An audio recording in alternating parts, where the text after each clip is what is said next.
Hey guys, and welcome back to Right Wing Politics. Today I'm going to be doing a very interesting video here. Not something I usually do, and not something I will be doing very often, but this is a more conspiracy leaning video. And it's a build off of one of Tim Pool's episodes, and I will put either a clip of it or I might put the full thing. I'll put it in a link to it in the description or the pinned comment. And this is it's really interesting, and it looks like it all lines up, which is something that's the only reason I'm even making any kind of or pointing any kind of attention to it is that it lines up pretty good with everything going on. So I wrote this down. I want to be able to put this in the clearest picture as possible. So I wrote this out instead of me just winging this because I want to be able to make this as clear as possible on why this all lines up, which is that the MAGA base has started dividing into Carlson supporters, and at the same time, Tim Pool's people. This is a build off of Tim Pool's episode, and this is what I wrote. Tim Pool's people and sources were talking about Tulsi possibly resigning, and at the time, people were like, Tulsi's pretty much here to stay. No one really expected her to resign, but then after a few months, she ends up resigning. And real quick side note, yes, I understand that her husband had cancer, but this still aligns with the whole thing, and aligning with what he had heard before. And around the same time, Tucker Carlson announces he's leaving the GOP. It's either he left or he announces that he's pulling all support away from them, and is also creating a new third party. And that there is something that's pretty interesting. And here's my poll I put out on this 5 days ago, and it got a decent amount of votes. But I wanted to put this out to see what the split was, because what Tim Pool said, and this is where I disagree with him, is that he said that this type of split would cause a Democrat, like a normal, like our current Democrats, like Newsom and all of them, it would cause them to get like 10% of the vote. I don't think that would happen. That's unlikely because the majority of Democrats are more on the progressive side. Gabbard and Carlson, like that, the I guess you call it the new Democrat Party or something. We're just gonna call it that for now. Uh, that wouldn't be something that would be appealing to people across the whole Democrat Party. And I think majority of them, because Democrats, Whitmer isn't moderate, but she's more moderate than AOC and all of them. So I think if they go with a progressive and a moderate on the Democrat side, and Newsom isn't the most progressive, but he's still more progressive than a lot of them. I think this would basically what this poll is actually would be decently accurate. I think Gabbard and Carlson does hurt. Uh, it really could hurt both of them, honestly. If both of them end up running a like one of them runs a strong conservative, and one of them runs a more strong progressive, more people are going to want to meet a little bit in the middle with like a moderate Democrat or something like that.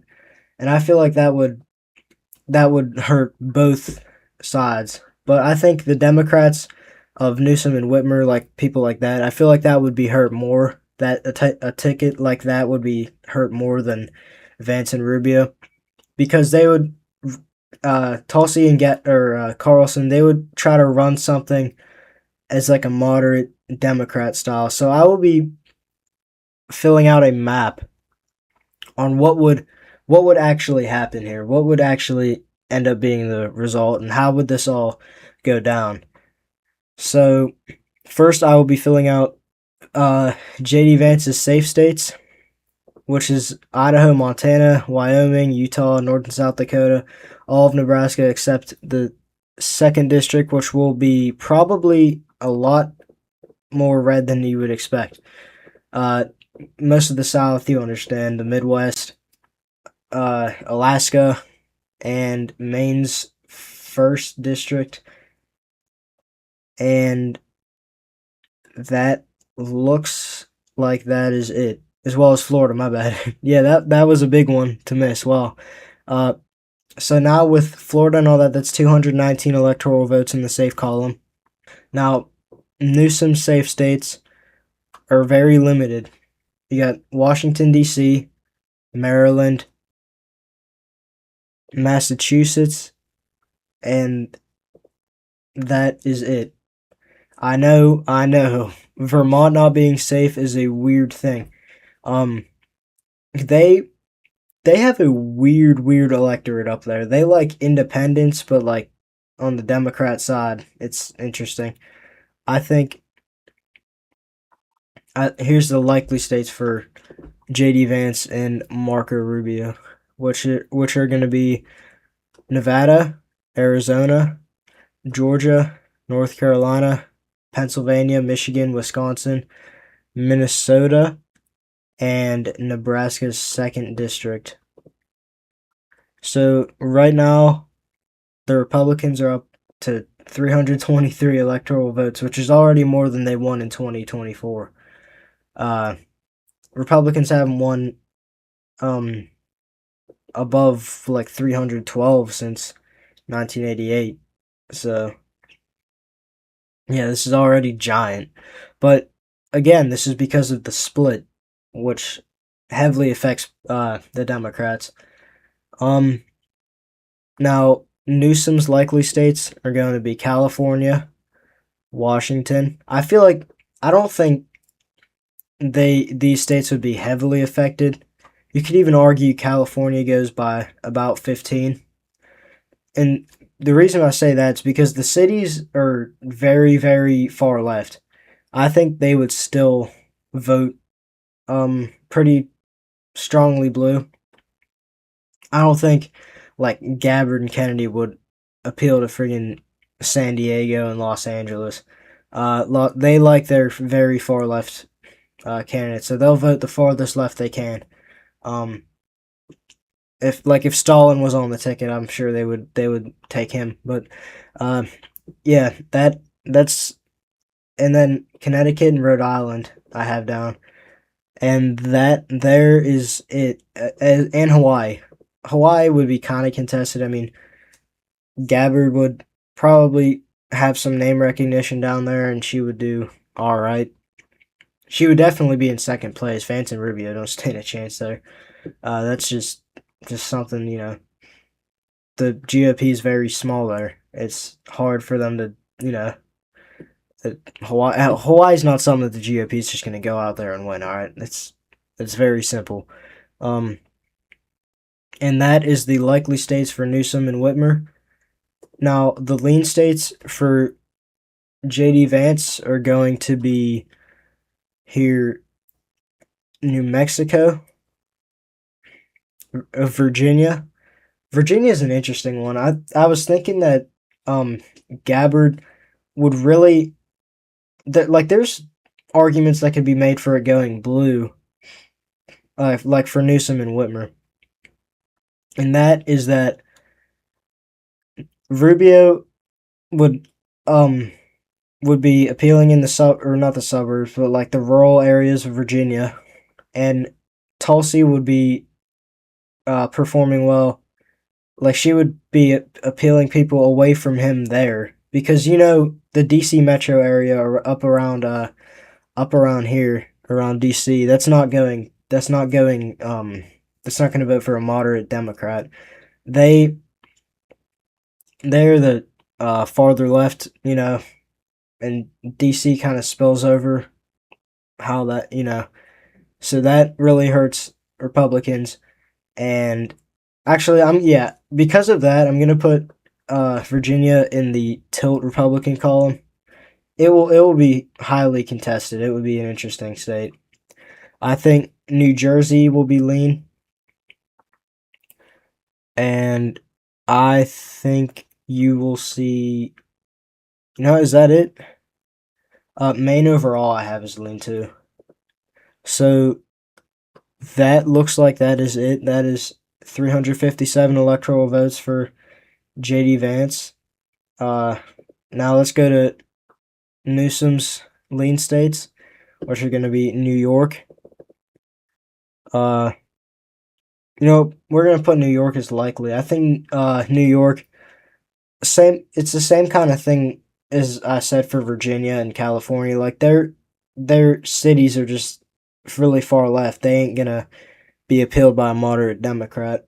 And if anything, that would just pull from the Republicans, the moderate Democrat. That would pull from swing voters and everything.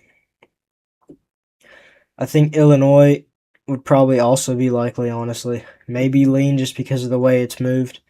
I guess if Republicans keep making gains the way they did, they could pull it a little closer. And I think Colorado will be lean as well. Now, Maine second, or first, my bad. Delaware will be likely, and Oregon will be tilt. And I think the two toss-ups here that we have left, I think they both actually could flip. They are so weird. Those two states are really weird. I don't understand. They have a weird independent-minded, allegedly, electorate. They like Bernie Sanders and all them. I feel like it's either they narrowly flip to Gabbard and Kennedy, or they go to Newsom and Whitmer by like an insanely high amount, or at least Vermont would. But both of them, like I think New Hampshire probably at least flips for Gabbard and Kennedy, or is highly contested up there. But I think Newsom and Gabbard would be very competitive up in Vermont. It would just be a real weird thing to see. So this is the final map here, 357 to 174 to 7. This kind of, it's like a Ross Perot, but like flipped. Like instead of taking away from Bush, even though Bush was getting destroyed anyway, it was, they take away from the Republicans, or they take away from the Democrats in this case, because I feel like a lot of moderates from both sides, honestly, would be pulled into voting Gabbard and Kennedy.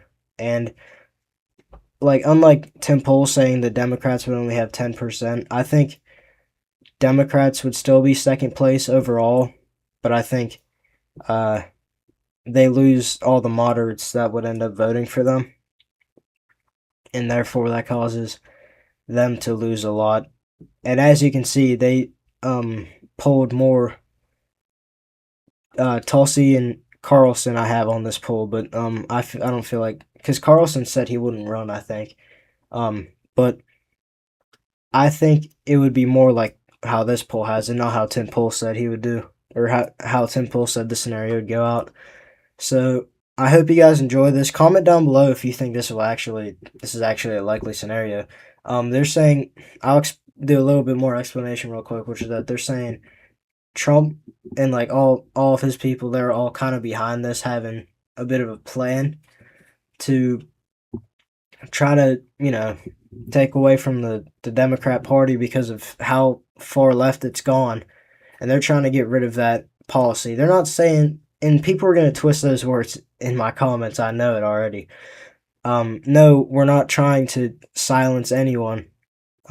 If you're a progressive Democrat, if you're a nut job like that, if you're like a communist, socialist, whatever, you go ahead and hold those beliefs, but those are very anti-American beliefs you're holding, if you can understand that. So he's trying to bring the moderate Democrat Party back. They're trying to bring that back, the moderate side. In the Kennedy, I'm sure you guys understood that, but if anyone doesn't, that's RFK Jr. I have on there. I'm sure most people understand that, but if you don't, yeah, it's RFK I have as the running mate for Gabbard.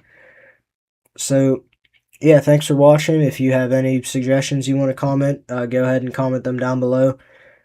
We are at 250 subscribers at recording of this video, so thank you guys for that. That is a pretty decent milestone, just 2 days after the 4th of July, 250, so that's pretty nice.